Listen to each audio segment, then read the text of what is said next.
So I've decided a couple of things. Number one, I'm always going to have this tree in the background.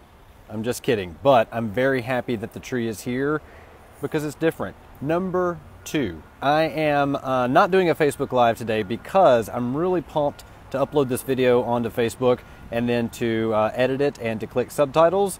So for those of you that can't listen, you can actually just read. Where you actually look at the words and actually know what they mean. That's what read means. So anyway, today I want to talk about a couple of things. Number one is SWOTS and setting expectations. So SWOT analysis is a cool thing that almost everybody knows that I like to remind them of, and that is strengths, opportunities. I did it already backwards. Strengths, weaknesses, opportunities, and threats. And so if you just take a piece of paper and literally write SWOT across the top and then kind of write columns below, look at some of your top competitors and fill in the blanks. What is one of their strengths? What's one of their weaknesses? What is a threat? What is an opportunity? And what I find is going through this exercise with clients, what we inevitably do is figure out that maybe this competitor is beating us in top line revenue by tenfold, but they have no social media strategy. They're not outbound reaching new business. They're not trying to cultivate new relationships or new prospects. They're literally leveraging their entire business on the relationships and the equity that they have. And don't misread me or mishear me. That's obviously very important. But I literally saw this morning from the Nashville Business Journal that I think was sourced actually from another place. But we're looking at a Nashville population of by September of this year at 1.9. That's 1.9, almost 2 million people. That is a significant increase. And again, I'm being very specific to Nashville, but I really challenge you to look at your own market. What do you know about the market? How big is it growing? How big is your area growing as compared to that? So just take a look at that. SWOT analysis allow us to do a couple of things. We can see what we need to be focusing our energy on more, and it allow us to really look at what we might be investing a lot of time and maybe even money on that we just cannot win. You might be really trying really hard to be on your local television station as an example, or to have that billboard campaign running like your competitor has. And if you ask around and take the right media people to lunch, what they will inevitably tell you is a ballpark range of what those clients are spending. And you know, I always ask all media outlets whenever I've onboarding a new client, I position it the following. I'm not interested in seeing dollar figures. What I am interested in knowing is if we do place this schedule for 20,000, 50,000, 200,000, whatever the dollars are, what is the share of that category? So as an example, if you're a jewelry company, you own your own jewelry store, you're getting ready, it's going into getting ready for Valentine's Day, you're going to go and put a big campaign out in the market, and you feel like 10,000 is really a good number, you should be able, and it's very normal and very ethical, for you to ask what that category spend is right now. So here's the example.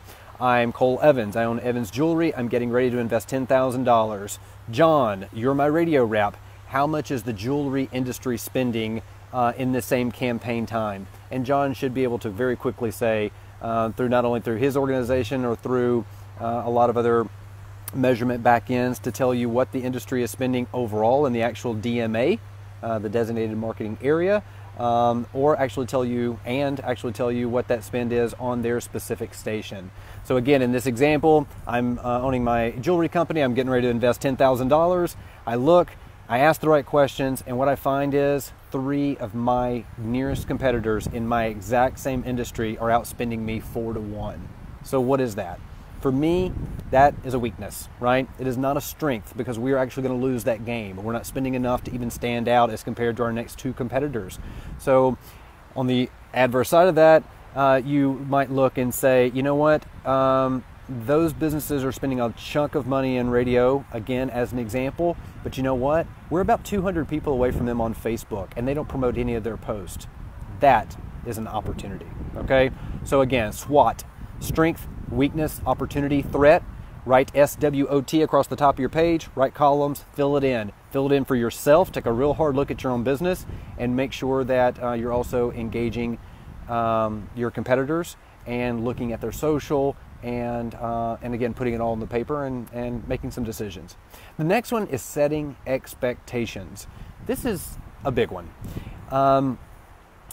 Most of the time in my experience, businesses that have not had a good experience have bought a bad expectation. They thought that they were getting a campaign that was going to, as I've heard many times, make the register ring. They signed up into a campaign that was going to allow them to get their website into more of an equitable position, if you will, the top ranking. I'm going to be the first link on Google. This video component that you just sold me, I know it's going to help me make next quarter, right? I mean, we don't have video, so I'm getting video, so that's going to help us create sales, right? Business owners want sales, bottom line, right? They want the register to actually ring. They want to know what is kind of common sense, that when we spend money, when we invest, when we expense it out, that it's all for the good of the company, that it's actually going to grow us, right? I think that's the point.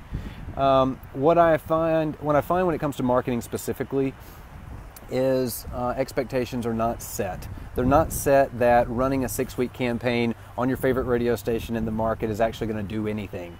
That promoting that post that you've never actually promoted before, you're going to spend $50 on it. Oh, well, that feels good. I can't believe I'm going to reach 50,000 people. But then nothing happened. Nobody called, right? So a couple of things I wrote down here was social media.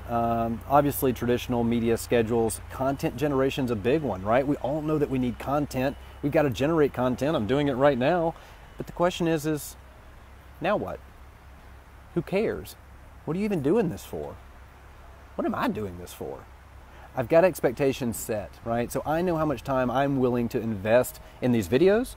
How much time I'm willing to invest in creating content, into my own podcast, etc. So again, I've kind of gone through a SWOT analysis in my world. I've set expectations in my own world for myself. So I'm challenging you to do the same. Take a hard look at your business, take a hard look at your team, look at a SWOT analysis, and start setting some serious expectations and make sure that they're realistic. Hopefully this has helped. Cheers.